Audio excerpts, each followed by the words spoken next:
galaxy now? On our six!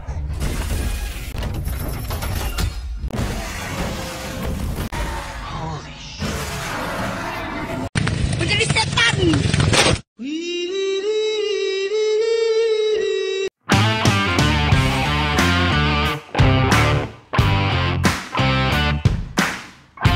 Halo semuanya, gimana kabar kalian hari ini? Mudah-mudahan kalian sehat semua ya. Mantap cuy. Akhirnya film Monster Hunter bisa dinikmatin dengan kualitas yang lebih baik.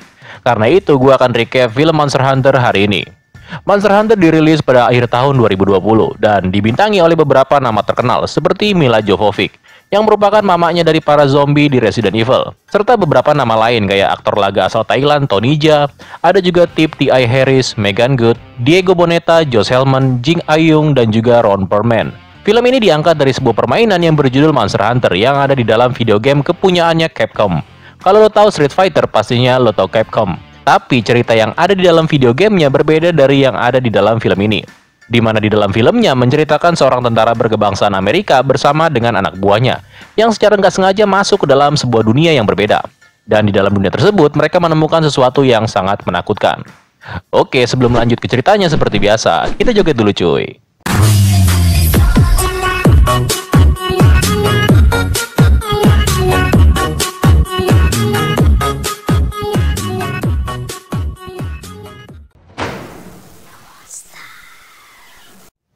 Film dibuka dengan realita yang berbeda dengan tempat di mana kalian sekarang ini lagi pada nonton sambil ngupil santai.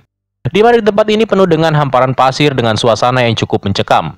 Lalu tiba-tiba muncullah sebuah kapal laut, macam kapal-kapal bajak laut gitu. Dan kapal ini melaju di atas pasir yang seakan-akan lagi berada di atas lautan. Tapi memang kapal ini bisa berjalan di atas pasir cuy. Dan kapal ini sedang menuju ke sebuah tempat. Di dalamnya ada beberapa orang, yaitu The Admiral yang merupakan pimpinan di sini, dan juga seseorang yang bernama gue nggak tahu namanya siapa ya, tapi kita panggil aja dia Hunter, dan sisanya nggak terlalu penting. Nah, di tengah jalan, kapal ini secara tiba-tiba diserang oleh seekor makhluk yang bernama Diablos, yang muncul dari dalam pasir. Beberapa orang terluka dan tewas dalam serangan ini, dan satu orang lagi terlempar keluar dari kapal, dan orang tersebut adalah si Hunter tadi. Scene pun berpindah ke dunia tempat kita berada nih, di mana di suatu tempat terlihat satu unit pasukan Amerika yang tergabung dalam operasi keamanan PBB. Pasukan ini dipimpin oleh seorang kapten yang bernama Artemis. Artemis memimpin satu grup pasukan kecil dalam sebuah misi untuk mencari keberadaan dari tim Bravo yang udah hilang di sekitar wilayah ini. Tim Bravo yang hilang itu sempat meninggalkan panggilan meminta bantuan sebelum mereka akhirnya menghilang entah kemana. Falcon Main, this is Bravo team. Do you copy?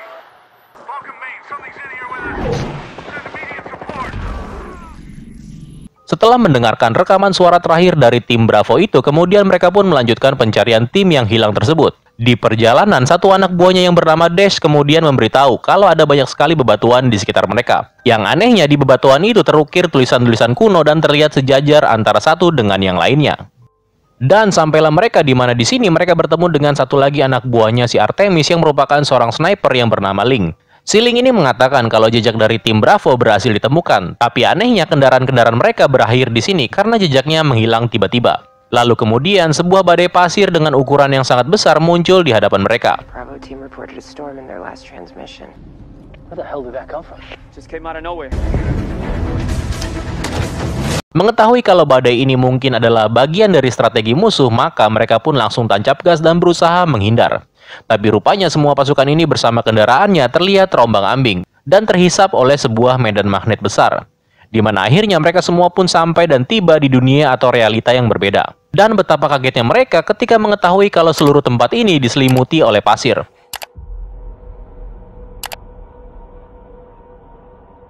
Seorang prajurit yang bernama X pun ditugaskan untuk memantau keadaan. Semua alat elektronik macam GPS, radio, telepon seluler, dan kompas semuanya nggak berfungsi. Dan X yang ditugaskan memantau keadaan kemudian melaporkan kalau ada sesuatu yang aneh. Dan ternyata ketika diperiksa itu adalah kendaraan dari tim Bravo yang udah hangus terbakar bersama dengan orang-orangnya. Dari kondisi para pasukan yang udah gosong ini, Artemis menjadi bingung. Karena menurut dia kematian tim Bravo ini nggak wajar. Hal itu diperkuat dengan ditemukannya pecahan kaca yang merupakan hasil dari pasir yang meleleh saking panasnya. Mereka pun kemudian melanjutkan perjalanan. Para pasukan ini sebenarnya kebingungan.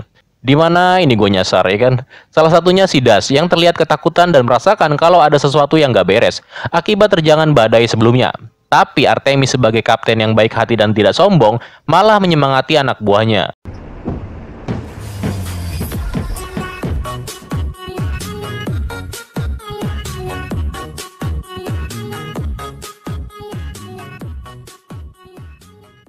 Dan dari kejauhan tampak seseorang yang sedang mengintai Artemis dan anak buahnya. Orang ini adalah si Hunter yang di kejadian awal tadi.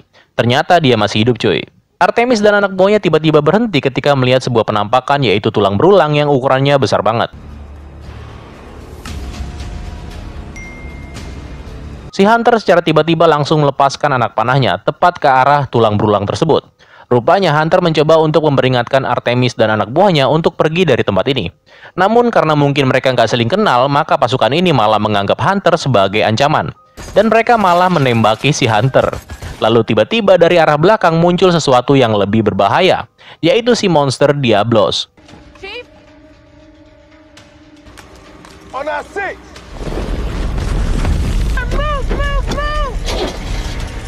Para pasukan ini langsung tancap gas. Singkat cerita mereka pun nggak bisa kemana-mana ketika salah satu dari kendaraan ini harus terbalik diseruduk sama Diablos. Satu orang dari mereka harus mati dengan sadis. Melihat hal itu, Artemis memerintahkan yang lainnya untuk segera pergi. Dan Diablos juga terus memburu mereka. Sampai ketika Link mencoba untuk menembakkan RPG ke arah Diablos, perjalanan mereka pun berakhir.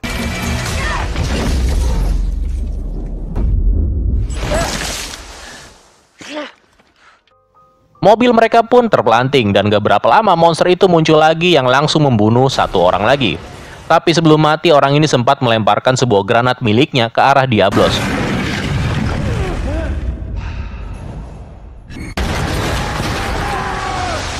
Tapi nggak ngaruh apa-apa anjir. Kemudian mereka pun mundur dan berlari ke arah bebatuan. Si Hunter yang dari tadi kerjaannya cuma diem-diem aja sekarang ikutan bantuin Artemis dan teman-temannya. Artemis dan anak buahnya kemudian berhasil berlindung di dalam sebuah goa.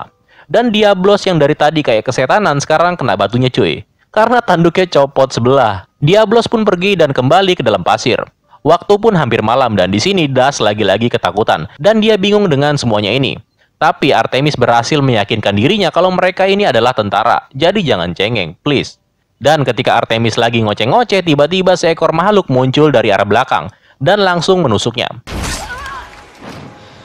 Makhluk ini bernama Nerskila, dengan bentuk seperti laba-laba, dan hanya keluar di malam hari, kayak macam vampir.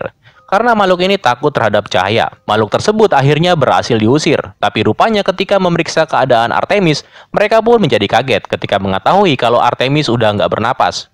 Link kemudian mengambil alih komando dan memerintahkan yang lainnya untuk pergi. Disusul oleh si Nerskila yang muncul lagi, tapi kali ini bawa teman-temannya sekampung, anjir. Hunter yang melihat kejadian itu kemudian mencoba membantu. Tapi nggak berarti apa-apa dan bahkan makhluk-makhluk ini malah bertambah banyak. Satu orang prajurit yang bernama Marshall harus mati dalam kejadian ini. Rupanya si Artemis belum mati cuy. Kasian bener anjir ditinggalin sama anak buahnya. Sialnya ketika dia udah mulai sadar muncul lagi si laba-laba. Dan Artemis pun harus tertangkap dan dibikin jadi kepompong. Artemis lalu berhasil keluar dari dalam apaan sini ya? Gak jelas gini anjir. Dan di sini dia menemukan beberapa temannya yang udah mati, yaitu Das dan Marshall. Dengan menggunakan beberapa peralatan yang dia temukan, Artemis kemudian perlahan-lahan mencoba mencari jalan keluar. Di tengah jalan dia bertemu dengan anak buahnya Link yang ternyata masih hidup. Dan kondisinya sangat kritis karena racun yang ada di dalam tubuhnya. Akibatnya dari dalam tubuhnya keluar makhluk kecil yang jumlahnya banyak sekali.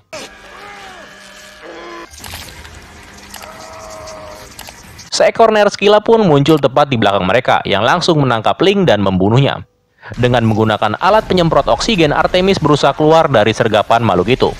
Dengan susah payah Artemis akhirnya berhasil keluar sampai ke permukaan. Karena di luar siang hari, maka makhluk-makhluk ini pun nggak berani buat keluar. Dengan luka-luka yang dideritanya, Artemis kemudian mencari jalan keluar untuk kembali ke dunianya. Tapi mau kemana kalau pemandangannya kayak gini anjir. Kemudian dengan menggunakan sebuah batu, Artemis mencoba untuk memeriksa apakah si Diablo masih ada. Dan beneran aja masih ada cuy. Ini sih mirip-mirip kayak film Tremors kalau lo tahu. Yang kalau muncul ketika mendengar sesuatu di atas permukaan, anjir. Karena nggak bisa turun ke permukaan pasir, Artemis muter-muter di tempat ini.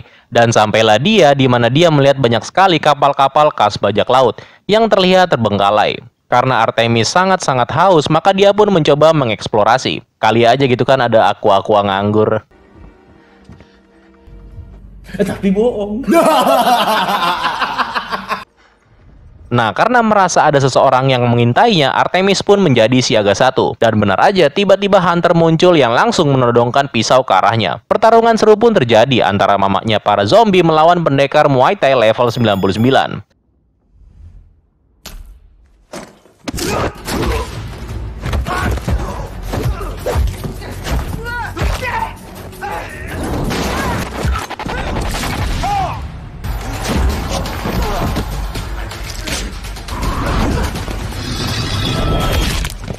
Dan akhirnya Artemis harus pingsan dan tertangkap. Artemis kemudian dibawa ke persembunyiannya si Hunter. Jadi si Hunter ini berhasil bertahan hidup dan membuat semacam persembunyian yang aman dari sergapan Diablos dan juga laba-laba biadab yang ada di luar. By the way, tadi kan udah jelas-jelas nih si Artemis lagi haus ya kan. Si Hunter ini bukan yang ngasih minum ketawanannya, tapi malah diledekin anjir.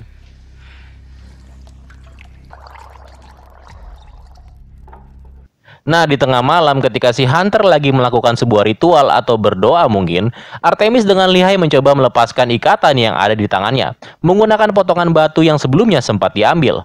Di pagi harinya, Hunter pun terbangun dan mencoba memeriksa keadaan, di mana tampak di kejauhan sebuah bangunan berdiri tegak yang dikelilingi oleh awan gelap. Ketika Hunter kembali ke dalam, Hunter dikejutkan dengan Artemis yang ternyata udah menghilang, dan tiba-tiba muncul dari arah belakang.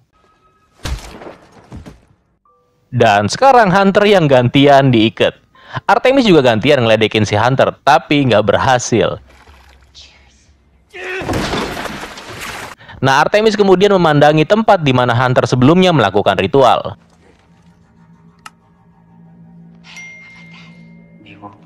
Iya gak gantian lo. Semalam lu ngapain komat kamit kayak dukun, ha? Gua hancurin tuh barang, ha? Gua hancurin nih.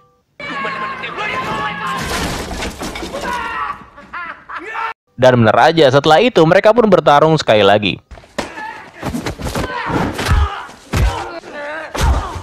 Mereka berantem terus sampai akhirnya mereka keluar. Dan secara nggak sengaja membuat si Hunter masuk ke dalam lubang tempat di mana para Nerskila berada. Tanpa diduga Artemis datang dan berhasil menolong si Hunter. Segera setelah itu Artemis melepaskan ikatan si Hunter. Hunter pastinya bingung dong. Nah, by the way, karena mereka berdua ini dari dunia yang berbeda, jadi bahasa mereka pun berbeda. Artemis kemudian mencoba meyakinkan Hunter kalau dirinya bukanlah seorang musuh. Salah satunya dengan cara memberikan Hunter sebuah coklat, di mana coklat itu langsung dilahap habis sama si Hunter. Hunter kemudian sadar kalau wanita ini bukan musuhnya. Lalu dia pun memberikan air minumannya, yang juga langsung habis diminum oleh Artemis. Rupanya Artemis dan Hunter mempunyai tujuan yang sama, yaitu sama-sama ingin menuju ke tempat yang ada bangunan misterius itu cuy. Karena menurut si Artemis, awan hitam itulah yang udah menyebabkan dirinya sampai di tempat ini. Tapi karena jalan mereka dihalangi oleh monster Diablos, maka Artemis dan Hunter pun menyusun sebuah rencana, yaitu dengan cara menggunakan monster Nerskila untuk mengalahkan monster Diablos. Terus gimana cara nangkepnya? Dan ternyata si Artemis yang dijadiin umpan. Ketika matahari mulai terbenam, seekor makhluk pun muncul dan langsung menyerang Artemis. Tapi dengan menggunakan pedang miliknya, Hunter keluar dan berhasil memotong salah satu alat penyengat makhluk tersebut. Next time, your bait!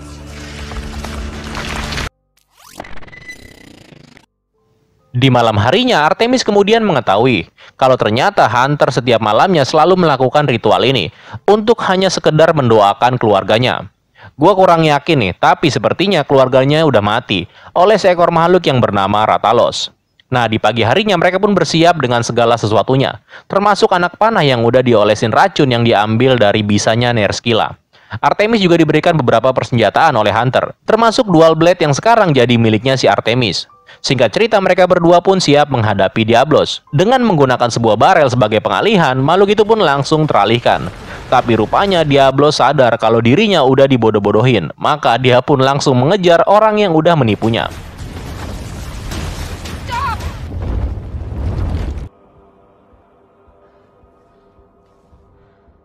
Hunter kemudian mencoba memancing makhluk itu ke arahnya, sehingga Artemis dapat mengambil sebuah RPG yang berada tepat di dalam Humvee milik pasukannya. Dalam kejar-kejaran itu, Hunter berhasil menancapkan panah beracun tepat ke mata kiri si Diablos. Akibatnya, mata makhluk ini pun menjadi terluka.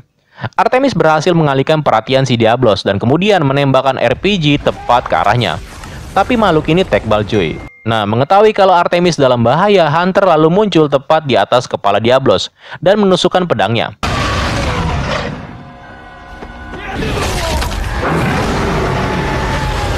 Tapi akibatnya Hunter harus terpental dan pingsan. Dengan menggunakan senjata pengait yang ada padanya, Artemis langsung gelantungan dan sampailah dia di kepalanya si Diablos. Dan Artemis kemudian meneruskan untuk menancapkan pedang yang ada di kepalanya lebih dalam lagi. Dan akhirnya makhluk ini pun mati.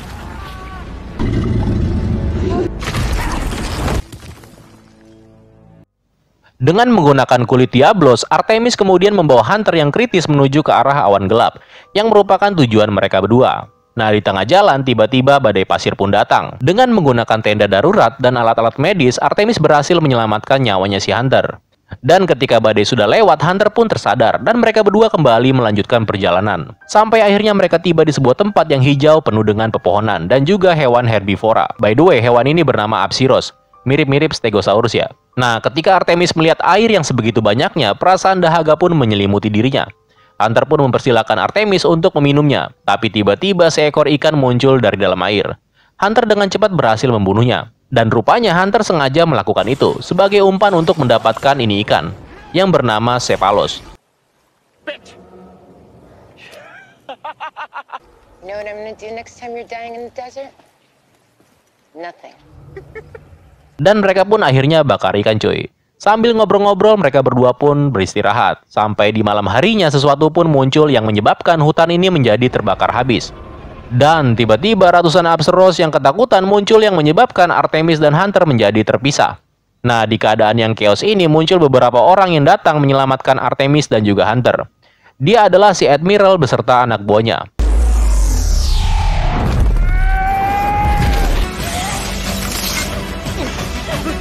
Ketika keadaan udah mulai terkendali, Artemis pun mencoba berterima kasih. Tapi sebuah tonjokan maut mendarat di mukanya Artemis, dan si Artemis pun menjadi pingsan.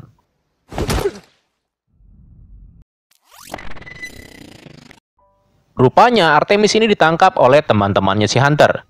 Teman-temannya Hunter ini nggak tahu siapa Artemis ini sebenarnya. Ketika tahu kalau Artemis adalah temannya si Hunter, Admiral kemudian membebaskannya. Setelah dibebaskan, Admiral mengatakan kalau Artemis bukanlah orang pertama dari dunianya yang berhasil sampai di tempat ini. Dan karena itu, si Admiral ini bisa berbahasa Inggris seperti si Artemis. Admiral kemudian juga mengatakan kalau Artemis bisa berada di dunia ini disebabkan oleh sebuah bangunan yang disebut sebagai Menara Langit, yang berada di puncak gunung. Menara Langit ini adalah peninggalan peradaban kuno, di mana peradaban tersebut dulunya sangat maju dan sangat berbahaya. Konon katanya bangsa yang ada di zaman itu tahu nih caranya untuk keluar masuk ke dunia tempat di mana Artemis berada dan kembali lagi ke dunia ini. Dan si Admiral juga yakin kalau itulah fungsi dari Menara Langit tersebut. Nah, bangsa-bangsa kuno itu kini udah musnah akibat dari teknologi yang mereka buat sendiri. Dan itu ada kaitannya dengan dunianya si Artemis. Dan untuk memastikan hal tersebut tidak terjadi lagi, si Admiral ini mempunyai sebuah misi, yaitu menghancurkan Menara Langit tersebut. Tapi rupanya nggak semudah itu untuk menghancurkan Menara Langit.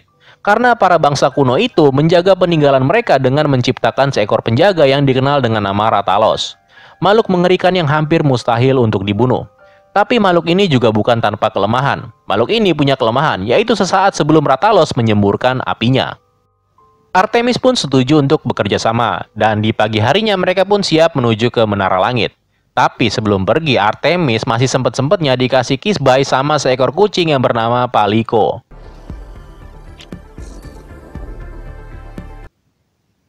Dan sampailah mereka di Menara Langit. Dan memang benar, ternyata Menara Langit ini yang udah menciptakan badai, sehingga terbukalah gerbang antar dua dunia. Namun ketika baru beberapa langkah memasuki area ini, Rathalos muncul dan langsung menyerang mereka.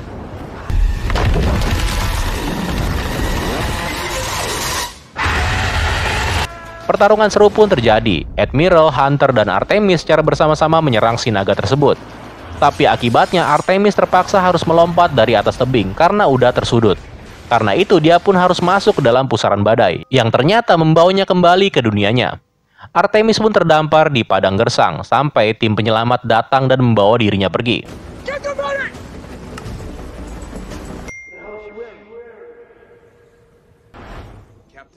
Namun rupanya si Rathalos ikut-ikutan nyebrang ke dunianya, yang langsung menyerang pesawat yang ditumpangi oleh si Artemis. Militer yang ada di tempat ini langsung melakukan serangan barbar. Tapi rupanya senjata mereka ini bagai gelitik-gelitik bulu ketek cuy. Nggak ada rasanya, semuanya rata, anjir.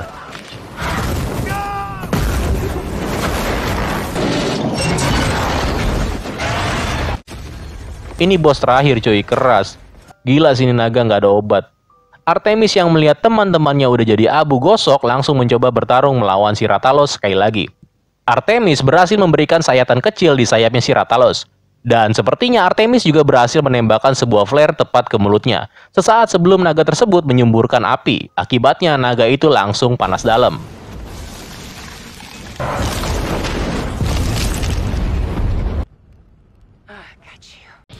Tapi rupanya ini naga kuat juga cuy, alias belum mati. Dan tanpa diduga ternyata Hunter juga datang ke sini untuk membantu Artemis melenyapkan si Rathalos. Dan Rathalos pun harus mati.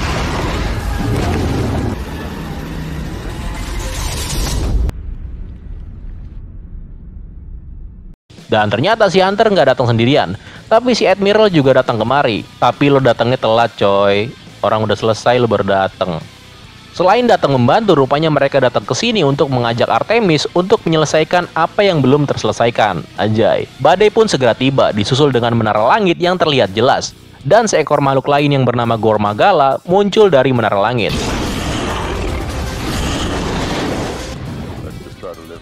Dan mereka pun langsung menyerang makhluk itu. Tapi ceritanya harus tamat sampai di sini cuy. Mohon maaf nih cuy. Harus tamat cuy.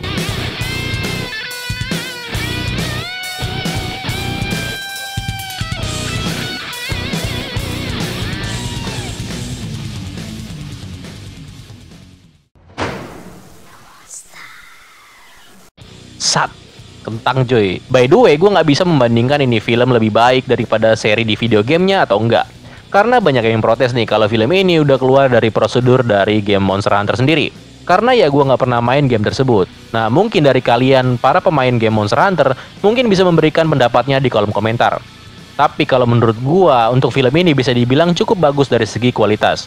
Namun dari segi ceritanya sendiri gue masih belum puas. Karena gue belum tahu ini dunia apa sebenarnya. Gue tahu ini dunia monster, cuma asal-usulnya kayak kenapa dan dari mana monster-monster ini berasal. Gue juga masih belum ngerti apakah dari bangsa kuno yang mereka ceritakan tadi, termasuk juga dari mana asal-usul si Hunter dan teman-temannya. Ya mungkin di sequel keduanya bakalan dijelasin kali ya. Tergantung rating film ini bagus atau enggak. Dan yang terakhir kalau gue boleh kasih nilai, film ini gue kasih nilai 7 dari 10. So, terima kasih buat kalian yang sudah mendengarkan bacotan gue sampai habis. Keren lo semua. Gua pamit undur diri ya, tetap sehat, tetap tersenyum, dan sampai jumpa di video gua selanjutnya. Bye-bye.